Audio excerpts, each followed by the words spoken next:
आऊज़ु बिल्लाहि मिनश्शैतानिर्रजीम बिस्मिल्लाहिर्रहमानिर्रहीम।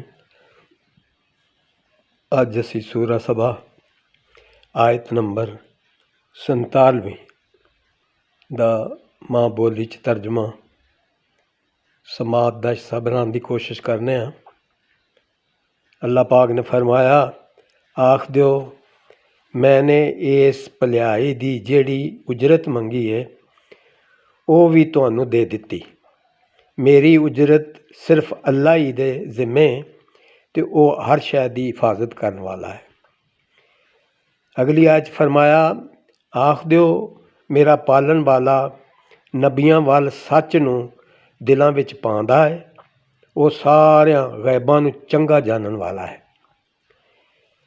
49वीं आयत फरमाया, आख दियो सच आ गया है ते बातल ना कुछ पहली बारी पैदा कर सकता है ते ना दूजी बारी पिछा मोड़ सकता है।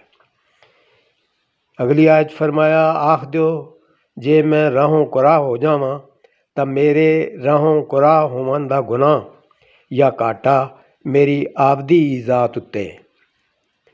जे मैंने सीधी राह